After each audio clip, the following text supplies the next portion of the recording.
On the morning of May 14th, 2023, a boy was found walking along a fog-covered highway that cuts through the Black Forest of Germany. He was barefoot, wrapped in a ragged woolen cloak, and his skin was covered in dirt and soot, as though he had emerged from fire and shadow. When the authorities approached him, he didn't run or cry. He simply turned his head slowly and whispered a name no one recognized, Adric of Tournai. They thought he was a lost child, traumatized, perhaps a runaway from an off-grid religious commune. But something felt off. He didn't respond to German or English, not even modern Latin. Then an old scholar from a nearby monastery was brought in.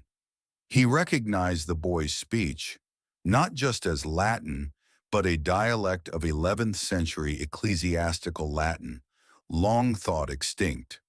When asked his age, the boy said calmly, "I was born in the year of our Lord, 1099.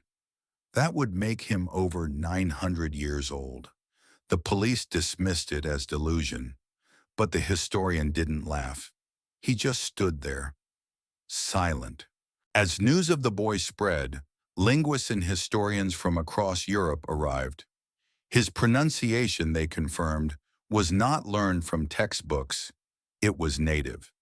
His grammar, idioms, even the cadence of his speech were precise matches to ancient manuscripts preserved in the Vatican's archives. But it wasn't just his Latin. He also spoke fragments of Old French, early Celtic tongues, and even a now-dead Germanic language that hadn't been spoken aloud in 800 years. When asked how he knew these, he replied, "They are the tongues of the land where I was raised. The abbot taught us all." Then came the strangest moment. The boy was shown a modern map of Europe. His finger hovered above it, confused, until he pointed to the region of modern-day Belgium and said, "There." But it was called something else. The roads were dirt. There were no lights. The forest was deeper. His memories weren't just old. They were lived. The scientific community got involved. The boy was subjected to a full physical examination. His body was normal in most ways, until they looked deeper. His teeth were unusually worn for his apparent age. His blood carried antibodies against plagues that haven't existed in centuries. Bone density scans revealed irregular growth patterns, more common in medieval malnutrition survivors than modern children. More curiously, his DNA contained ancient mitochondrial markers, genetic traits long lost from the modern gene pool. His body showed no signs of modern vaccination, yet he exhibited natural immunity to diseases like smallpox. One doctor privately noted that the boy's genome contained markers as if he had lived outside time itself. Government agencies quietly began to monitor him. Files were redacted. Cameras were installed.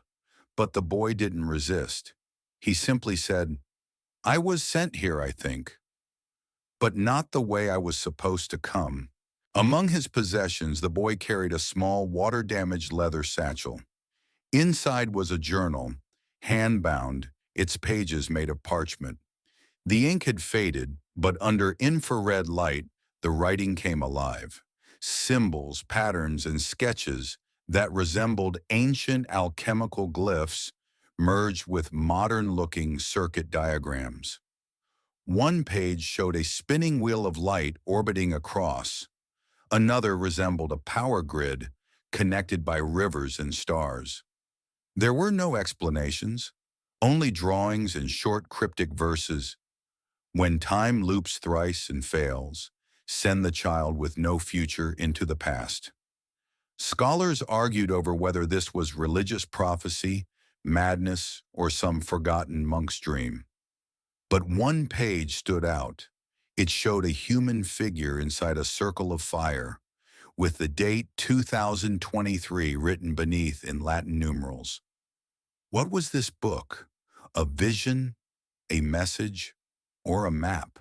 The boy began having nightmares, screaming in languages no one recognized.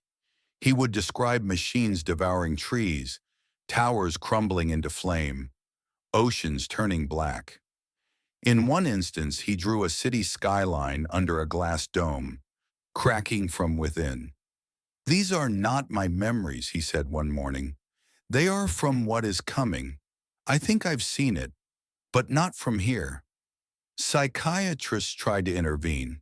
They called it delusional transference, memories constructed to make sense of trauma. But something about the drawings, specific details like quantum logos, skyscrapers shaped like helixes, and people wearing glass masks, felt too precise, too grounded in emerging technologies to be mere fantasy. Then he said something no one could explain. "You dream forward. I dream both ways." Around the time the boy arrived, minor anomalies started surfacing. Monuments bore altered inscriptions. A professor discovered that a historic church listed in no records suddenly appeared on old maps. GPS systems started misnaming streets. People began reporting false memories, remembering events that hadn't happened, or forgetting ones that had. One archaeologist reported unearthing a coin dated 1099, but etched with an emblem only designed in 2044. A pattern began to emerge.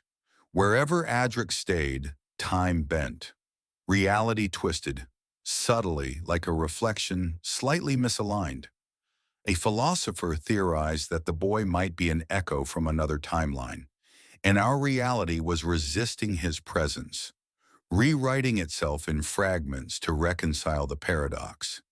The world didn't notice, but for those who did, it was already too late. Then came the Order, a secretive religious sect calling themselves Custodes Crucis Quartae, keepers of the Fourth Cross. They emerged from the shadows, claiming they had been preparing for Adric's return for over 900 years. Their scriptures spoke of a temporal anchor, a child born in a holy year, displaced by divine mistake, destined to return during the great unraveling. They requested custody of the boy, citing sacred protection. Governments denied them. But strange things followed. Officials involved in Adric's case resigned without explanation. Surveillance footage was wiped, and the boy, once silent, said something chilling. "I remember them now. They buried the map beneath the ash tree. I was one of them, once." On the night of August 23rd, a thunderstorm hit the region. At 3:13 a.m., all monitoring devices in Adric's monastery room failed. Every clock stopped.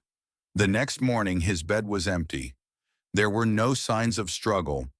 Only one thing remained, a burn mark etched into the wooden table in the shape of a circle within a cross, and beneath it, carved with something sharp, the words, "The child returns when the circle ends.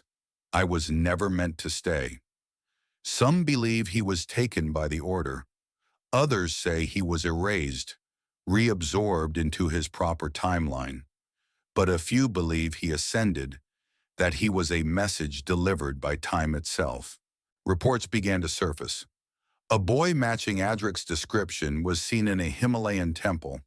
Then a painting was found in an ancient Eastern monastery, clearly medieval, but showing a child wearing modern pants, staring into a pool of light.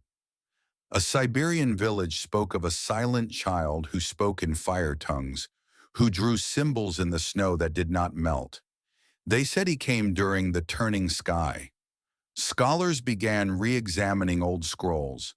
In one, a line read, "When the end draws near, the boy of no time shall whisper to the flame and vanish." Was Adric one soul, repeating through history? Or was he the last reminder that time itself is not a line, but a wound? In the end, we may never know who Adric truly was, a time traveler, A reincarnation of a lost soul? A glitch in the program of reality itself? All that remains are fragments, his drawings, his warnings, and the unexplained distortions in the places he touched.